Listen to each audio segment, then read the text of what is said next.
Isang mapayapang hapon Pilipinas. Ako po si Lisa Macuja, ang inyong balerina ng bayan na bumabati sa lahat ng nakikinig sa DZRH at sa lahat ng nanonood ng RH-TV.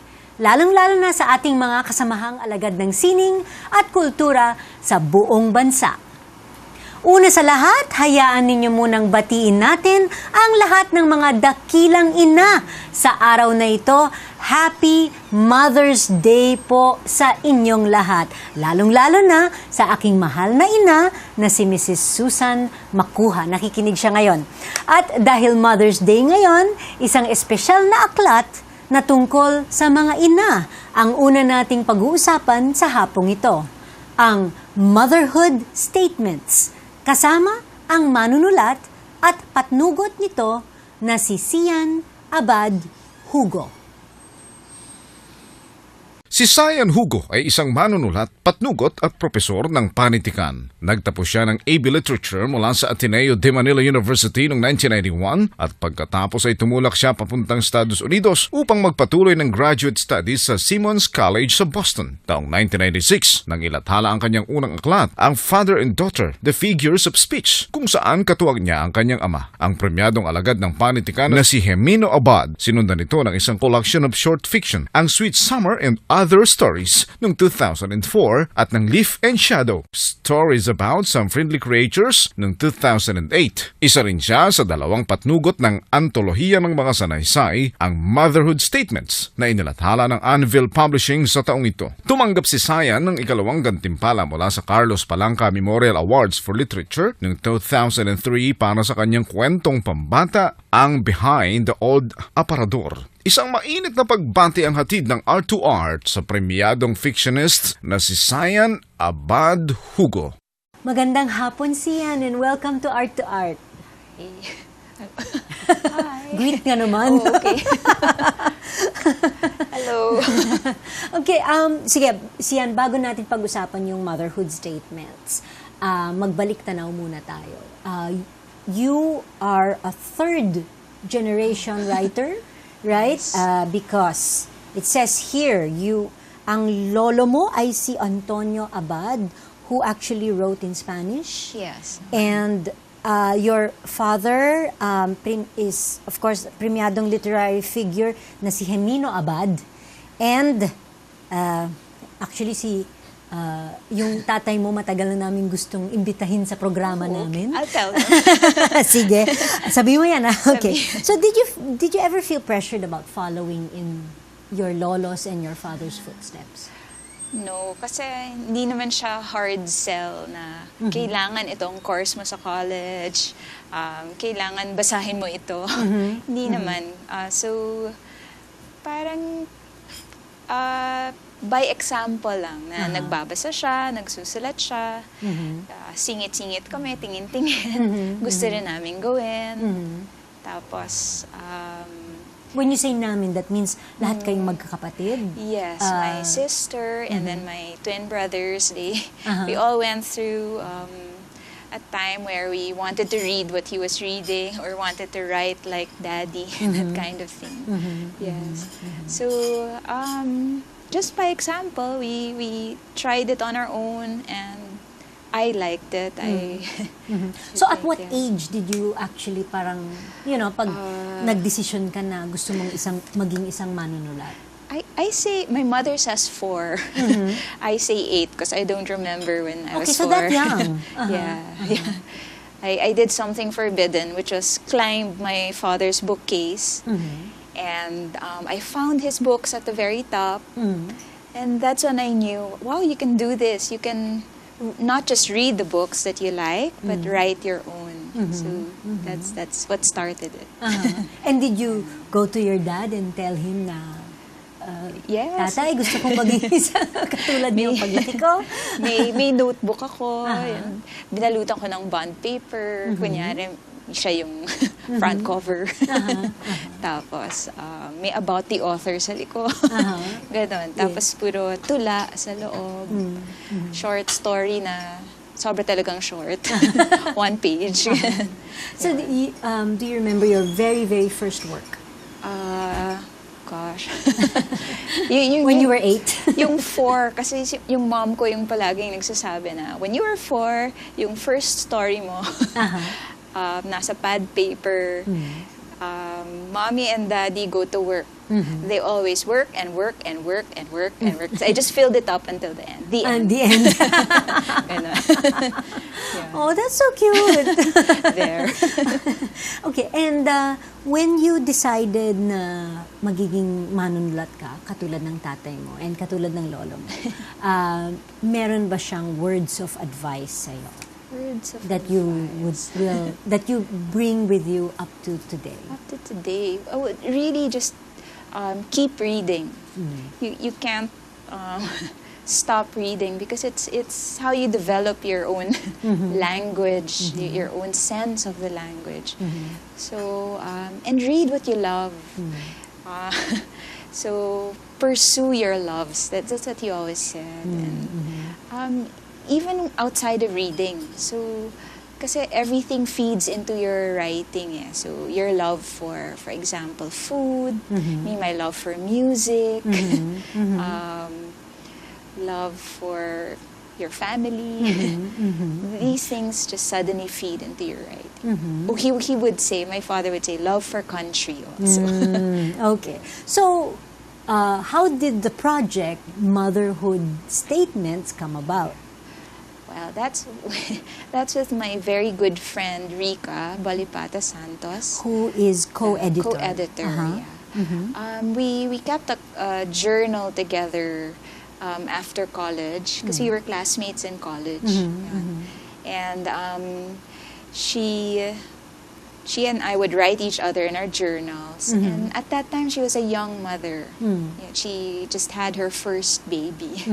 So we wanted to write actually a book about singlehood and married. But I don't know, so many things got in the way, grad school and our teaching lives, because we both teach in Ateneo. And by that time, I was also a mother myself. I mean, I still am a mother. Yeah, sorry. Okay. And then... and so you got back together. So, yeah, and Rika's the taskmaster. She was the one who got the ball rolling and said, okay, I'm sending out the call for submissions. Oh, thanks to Facebook. Oh, okay. she has a Facebook. And she's able to tap all her friends and all her writer teachers and friends. There.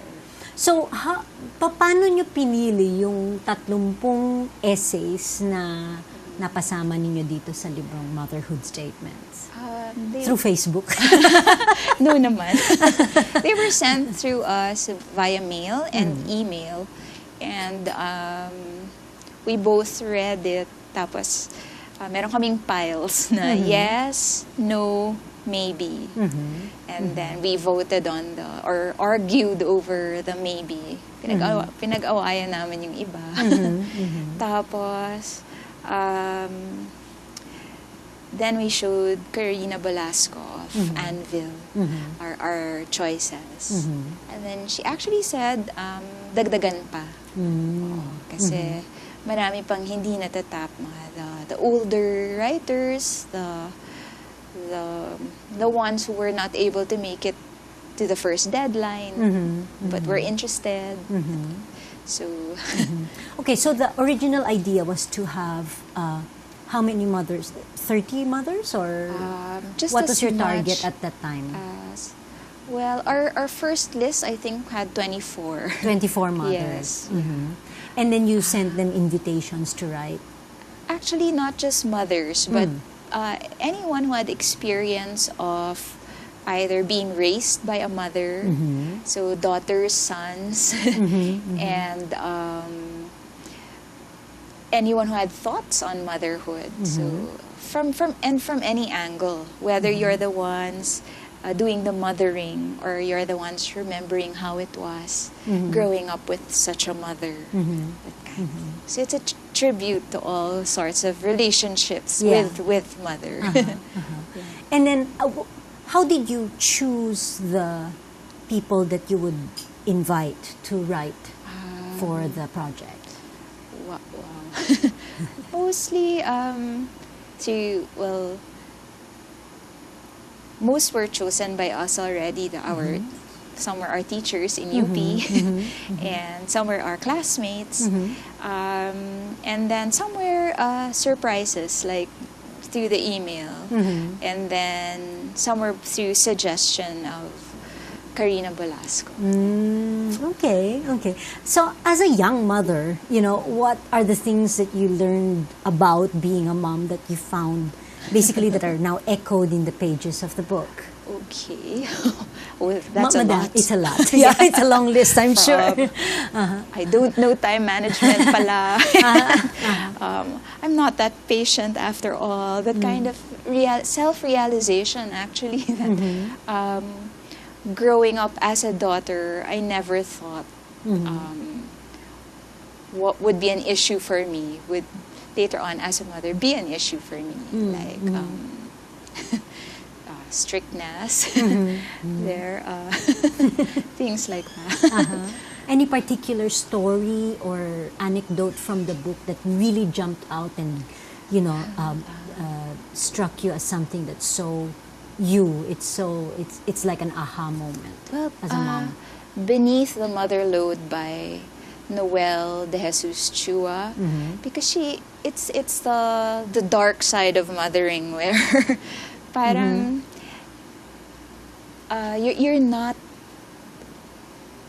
your best self every day, right? There are days when you're short of temper, you have no patience, you want to deal with other things, but your child is in your face, that kind of thing. There, so I could relate to that.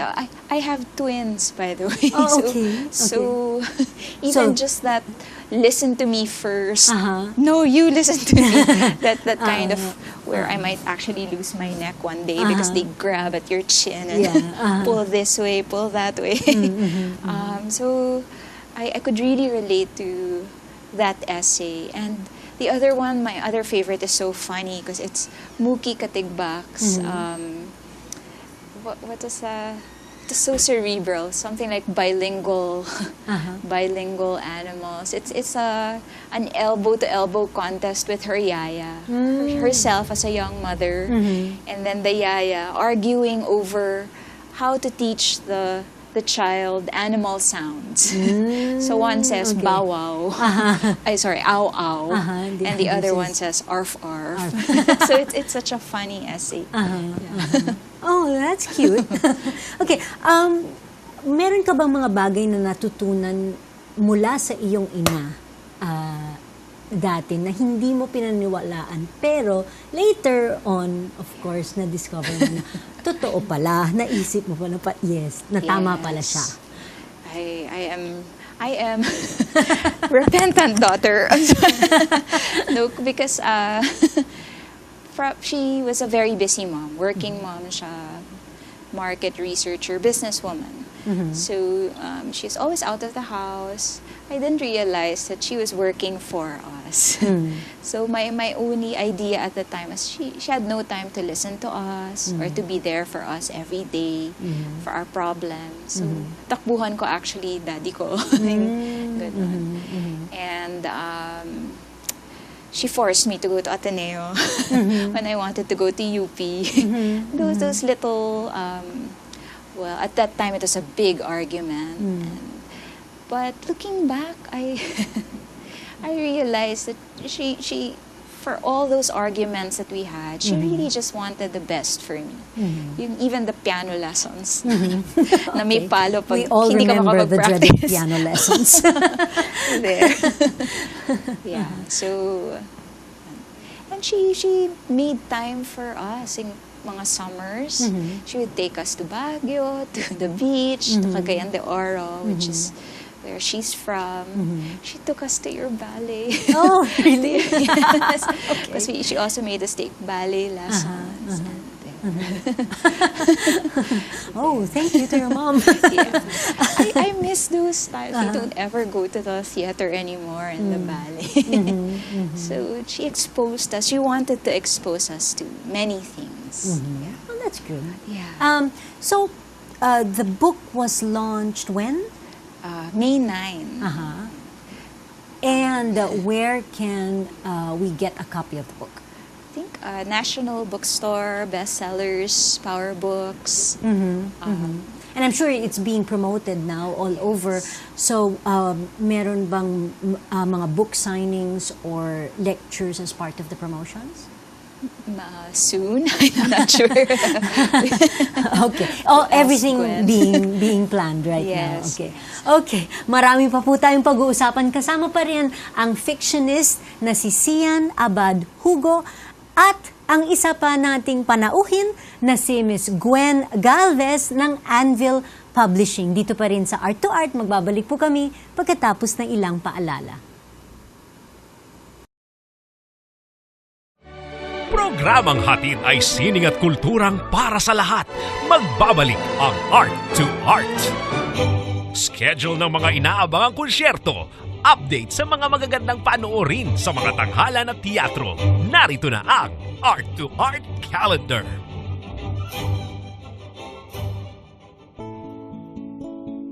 Narito ang ating arts calendar sa Sayaw. Magtatanghal ng isang dance workshop ang 2 miyembro ng Danceability International, isang samahan sa Amerika na naglalayong mapaglapit ang mga taong mayroon at walang kapansanan sa pamamagitan ng sayaw sa May 14 hanggang 18 sa Bulwagang Amado Hernandez ng Cultural Center of the Philippines. Tampok sina Alito Alesi, Artistic Director at Founder ng Danceability International, at Karen Daly, isang Danceability Teacher, Cancer Survivor at Wheelchair User. Sila ay mga arts envoys ng US State Department. Para sa karagdagang detalye, tumawag sa CCP Cultural Exchange Department 832-1125 Local 1708 o 1709. Sa musika, isasagawang International Music Camp na binansagang Upos Fest 2013 mula May 19 hanggang 27 sa Eugenio Lopez Center sa Sumulong Highway, Antipolo City. Kabilang sa mga world-renowned musicians sa artist faculty ng Upos Fest ang mga violinist na sina Francisca Mendoza ng Chile at Chiyo Shinaka ng Japan, Celeste na si Micha Haran ng Israel at concert pianist na sina Chong Limnang ng Malaysia, Martin Soderberg ng Spain at Giovanni Emmanuel Cruz ng Pilipinas. Tampok din ang mga sumusunod na konsyerto sa May 19, Orchestra of the Filipino Youth sa pangunguna naman ng guest conductor na si Olivier Oceanin, kasama ang faculty ng Sistema for the Filipino Youth sa May 24. Ang ABS-CBN Philharmonic Orchestra naman sa pamumuno ni Gerald Salonga kasama ang Upos Fest International Artist Faculty at sa May 26 ang graduation recital. Para sa ticket at karagdagang detalye, tumawag kay Marco Vargas sa 0920-920-1351 o bumisita naman sa SFY-OFY Hall, Penpress Building, Ortigas Center. Sa sining visual, inihahandog ng Korean Cultural Center of the Philippines ang Arts Exchange Exhibit na pinamagatang Summer, a Midsummer Nights Reunion simula sa May 17. Tampok ang mga contemporary artworks ng mga artistang Pilipino tulad din ng national artist Benedicto Bencab Cabrera, Luis Junior Yi Jr., Nemisio Miranda Jr., Raul Isidro, Efraim Samson, Fiel de la Cruz, Geraldine Javier, Mark Ozosco, Justiniani, Michael Adrao at Alfredo Esquilio Jr. at ang mga artistang Koreano kabilang sina Hwang Zung-jun, Park Ye-hoon, Oh Jong-min, Jong Ji-jung, Choi Uk, Lee Dong-jae, Hong Kyung-tak, Choi Sung-du, Yu Bong-sang at Hong Dae-sul. Ang Korean Cultural Center of the Philippines ay matatagpuan sa Mancor Corporate Building, 32nd Street, Bonifacio, Global City, Taguig. Para sa karagdagang detalye, tumawag sa 551-1711 o mag-email sa pr@koreanculture.ph. Usapang sining at kultura para sa lahat. Kasama ang balerina ng bayan, si Lisa Macuja. Art2art. Kasama pa rin po natin ang premyadong madunulat na si Cyan Abad Jugo, and we are joined by Anvil Publishing's Marketing Manager, Gwen Galvez. Gwen! Magandang hapon sa Nice inyong to lahat. see you again here in Congratulations Art2art. on the many awards and Kung maalala mo, Gwen, the last time you were here, kasama mo si Karina Yes, so Velasco. first year. And it was the first year. Radyo pa lang kami noon, hindi pa kami radio TV show. And doon nagsimula ang ating collaboration Yes. of tatlong kwento ni Lola Lola Basyang. Basyang, yes, Na yung book to ballet. Ballet. Okay. Oo, ang And sikat na sikat. how long ago was that? 3 years ago? 4 Three- years ago? Yes, 4 years 4 ago. years ago. 5 years ago. 6 years na ata ang Art2. 6 years 6 na ang Art2art. years. Congratulations. Okay. And this coming August, meron na namang tatlo Tatlong pang pang kwento kwento ni ni Lola Lola Basyang Basyang. nalalabas. Abangan nyo. Yes, excited na kaming lahat. Yes. Nako. And it's a really great process. So Wow. interesting to bring the books back to Oh, life. yes, yes. It's mahirap na masarap. Oo. Okay, I'm sure just like the publishing industry. Yes. Mahirap na Na masarap. masarap. I think lalong-lalo na ngayon merong the development of the e-publishing. Yes. The electronic books that are available. How has this affected the market? Okay. As far as Philippine books are concerned, it's still a very small market, especially for books for personal reading. You know, it's hardly made a dent yet. Most of the sales are still coming from the printed books. What is moving forward in leaps and bounds and quickly are ebooks for the schools, textbooks. Many schools are now experimenting on the use of ebooks in the classroom. And these are big schools like LaSalle, Green Hills, Miriam College, St. Paul Pasig. And it's exciting because there are many challenges. And we are still there's still a lot of hurdles, but we have to do it. Otherwise, we'll be left behind. So, I think it's exciting in that we really have to move quickly because the devices are becoming more accessible. They're becoming more affordable. So all these companies who are doing the tablets and the netbooks have been hounding us for content. Kailangan may laman. So that's where we come in. Pero bakit mahirap gawin ito? Isn't it just a matter of typing out? For one, the biggest challenge of any publisher is copyright protection. Okay. Security. You know, because anything that you place on the net, if you're not careful, it can easily become public domain, no? Sa movies na lang at sa music, we all know what happened to the films and musics that are online. So the same thing can happen to books. So that is one of the main reasons why we as publishers are being cautious also, because we have to make sure that our copyright owners are protected. So we always have to be ahead of these hackers. They're very good. They're the best in the field. So we always have to be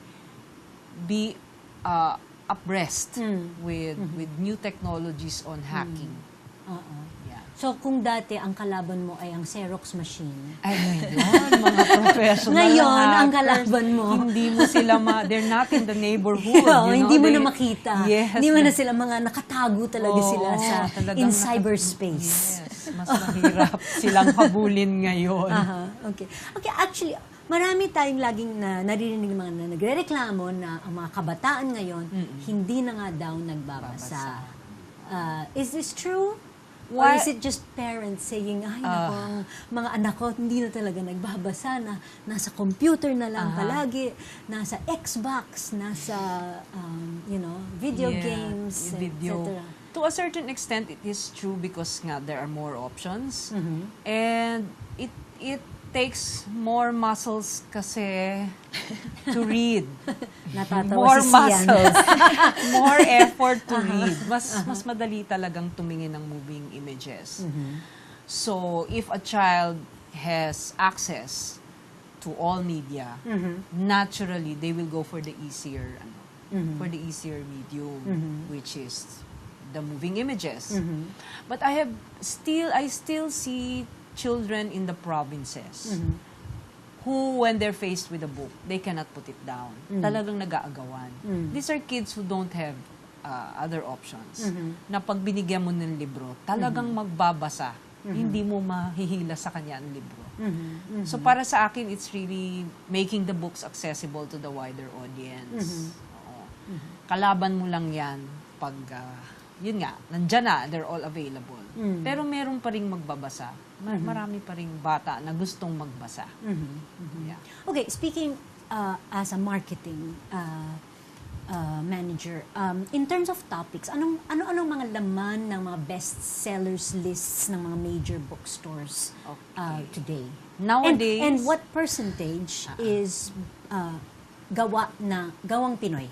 Gawa ng Filipino author? For the past 2 or 3 years, the major bookstores have separated the bestsellers list of the imported books and the Philippine books. And I think that's an indication that the market for Philippine books has been growing. Dati singit sa bestsellers list. No? You would have maybe 2 out of 10. You're lucky if you have half of them being Philippine books. But now we have our own list. So I think that is a good sign. It helps that the bestsellers are by high-profile authors. For example, close to home, no, si Papa Jack. Papa Jack is the bestseller now for the first quarter of Papa 2013. Jack. Congratulations! Papa Jack, your very own homegrown Papa Jack is a bestseller. And also the books by mga radio personalities. No? In the fiction market, the ones that sell a lot are the ones that are sold in the schools. Because it has a captive market, obviously, even for the Philippine novels. No? If your book is being read by students, then you're definitely on the bestsellers list. We have authors... So bestsellers pa rin ang Noli Me Tangere. Oh, yes. And He is like the Bible. Nabasa mo ba yun, Cyan? Required din. Bestseller pa rin yan. Kasi year in and year out, you will have students reading them. So, we have authors, Cyan and I were just talking a few hours ago about authors who survive on writing because their novels are being used in the schools. Okay. Ito fiction to, hindi siya textbook, fiction. So, you can actually make a living out of writing for the school. What else? So,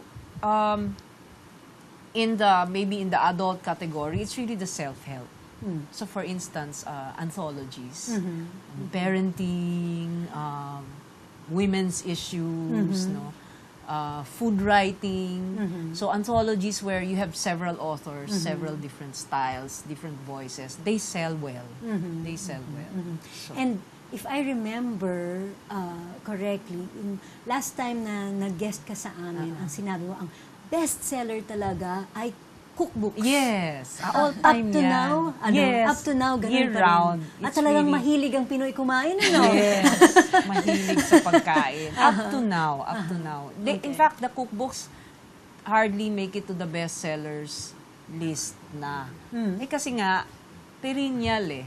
Pag nilagay mo sila doon, they will be the top 10. So parang Hall of Famers na sila. Hindi na sila sinasama. Okay. Okay, dahil sa digital technology, of course, a lot of authors are going into self-publishing. Yes. What are the pros and cons of publishing on your own? Like, Cyan, have you ever thought of self-publishing? Have you done it? I'm not a techie kasi. So, yeah. But I think they reach another audience also altogether. So, actually, I always think na lang the more the merrier. Yes. So people are reading. Yeah. I noticed that the younger ones, because they're more adept at technology, so they're the ones who do the self-publish. One of the advantages is if you want to get noticed, if you want to develop a readership right away, and you are good, then it's a quick way to success, no? Or to at least to developing a readership. One of the downsides, I think, would be because you don't have intervention maybe from an editor. So the quality of the work, diba? Might be questionable. There's nothing like another set of eyes looking at your work. And even the greatest writers, if you read their acknowledgments, they still thank to high heavens their editors. There's nothing like having like a wife, 'di ba? For your material, for your work. Yun. So I think yun lang yung danger. I think ang mga self-published authors, dahil wala nang nag-edit ng kanilang trabaho, pahaba siya ng pahaba ng pahaba. Na kulang ng shape. Kukulangan ng shape. Okay. Speaking of shape and topics, of course, for publishing, bakit sinuportahan ng Anvil ang motherhood statements? I think I mentioned already that anthologies are always a good seller.